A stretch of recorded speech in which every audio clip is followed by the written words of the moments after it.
नमस्कार। श्रीमद् भागवत गीता और जिंदगी, प्रस्तुति 42, अध्याय सेकंड, जीवन यात्रा। श्री कृष्ण बार बार एक ही बात अर्जुन को समझा रहे हैं कि सच ना तो बदला जा सकता है और ना ही उसे झुठला सकते हैं। आत्मा एक शरीर से दूसरे में, फिर तीसरे में समयानुसार और परिस्थितियों के अनुसार स्थानांतरित होती रहती है। तो फिर हम क्यों मोह माया के जाल में फंसकर भ्रमित हो जाते हैं? इसका एक भौतिक पहलू भी है, जिसे आदि शंकराचार्य जी ने अपना मत देते हुए लिखा है। हम यहाँ अर्जुन को उसकी अज्ञानता, उसकी विवशता और जिज्ञासा को देख उसे दोषी नहीं मान सकते, क्योंकि उपरोक्त परिस्थितियों को तो हम मानवोचित गुण की संज्ञा देते हैं। यह हमारे सामाजिक व्यवहार का एक हिस्सा है। अर्जुन भी राजकुमार होने के साथ साथ अपने परिवार और समाज का भी एक सदस्य था, तो मोह का यह बंधन तो स्वाभाविक ही था। आदि शंकराचार्य जी ने आगे लिखा है, the self just spoken of is very difficult to realize. Why should I blame you alone while the cause ignorance is common to all? How is it that the self is so difficult to realize? Swami Dayananda Saraswati ने कहा है, perhaps it is to avoid such problems that we do not know what happens after death. We only know what is between birth and death. It emerges from darkness, is avyakt, and passes through a lighted area, is vyakt, and disappears into the darkness again, is avyakt. It is not known before, it is not known later. साधारण मनुष्य का ज्ञान तो वहीं तक सीमित है जो उसने अपने जीवन काल में अपने अच्छे बुरे कर्मों के साथ जिया। कहाँ उसे सुख मिला, कहाँ वह बंधनों के कारण हंसा, रोया और अवसरानुसार जिया। पर सत्य इस आलोकित जीवनचर्या से परे है। वो वहां है जहां से उसका उद्गम हुआ और अवधि समाप्त कर वहीं जा विलय हो गया। एक फिल्म के कलाकार ने अपनी रचना में लिखा है कि संसार की हर शय का बस इतना फसाना है, एक धुंध से आना है, एक धुंध में जाना है। जब बात इतनी गहराई की हो तो कभी कभी आत्मा एक चमत्कार ही लगती है। पर किसका दिखाया चमत्कार, किसका बताया चमत्कार? सच है, शाश्वत है, किसी के होने ना होने का आधार है। तो हमारे चारों तरफ इतने भ्रम क्यों बढ़ते जा रहे हैं? क्या जो हमारे सामने है, प्रत्यक्ष रूप में है, उसे ज्यों का त्यों स्वीकार कर लेना चाहिए, या फिर तर्क बुद्धि से अच्छे बुरे का भेद जान लेना चाहिए, या फिर आत्मा के सच को मान लेने में ही भलाई है? यदि हम और आप इन प्रश्नों में उलझ सकते हैं तो अर्जुन का विलाप और दुविधा व्यर्थ कैसे हो सकती है? हाँ, यह कहकर कि यदि यह सब बाधाएं मानवोचित भौतिकता की देन है, तो फिर आत्मा जैसे पवित्र बल हमें सचेत और सजग क्यों कर नहीं करते? कभी कभी आश्चर्य होता है कि सच को खोजना और समझना पड़ता है, और बुरे कर्म और बुरे विचार, बंधन आदि आप ही आप मन, बुद्धि और कर्म पर अपना अधिकार जमा लेते हैं। क्यों? क्या यह भ्रम है?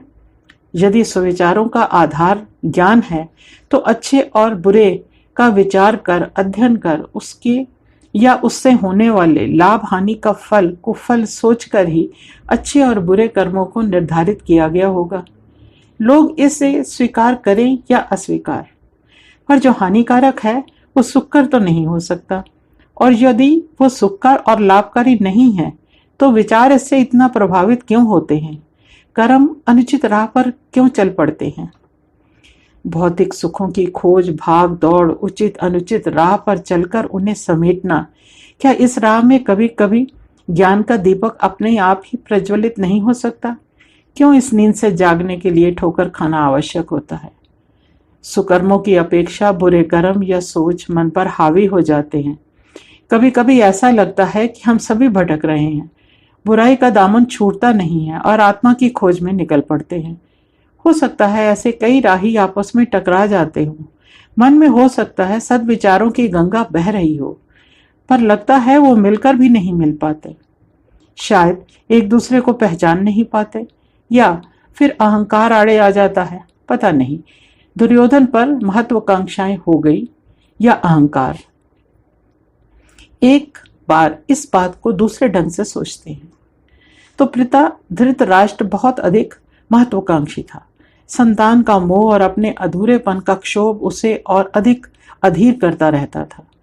जिस सुख की प्राप्ति को भौतिक जीवन में नेत्रों द्वारा अनुभव किया जा सकता था, उससे धृतराष्ट्र जन्म से वंचित था। दूसरी ओर वह योद्धा, सेनानी और राजकुल से भी था, पर उसके मन की वीरता उसके मन की अधीरता को साम ना सकी।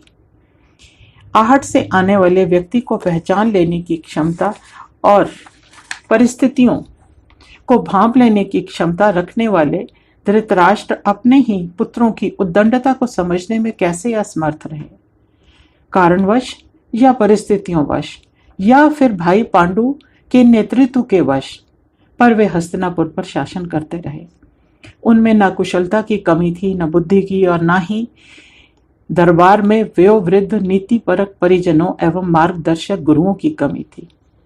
फिर भी देश में धर्म का विनाश होता चला गया और अंत में समस्त भारत भूखंड पर राज परिवार कुरुक्षेत्र के मैदान में दो पक्षों में विभाजित हो युद्ध के लिए आ खड़ा हुआ।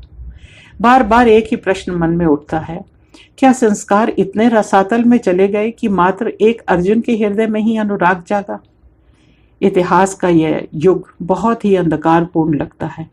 महाभारत की कही सुनी कथाओं में फेर बदल हो जाना संभव है, पर युद्ध का होना यह एक कोरी कल्पना तो नहीं कही जा सकती।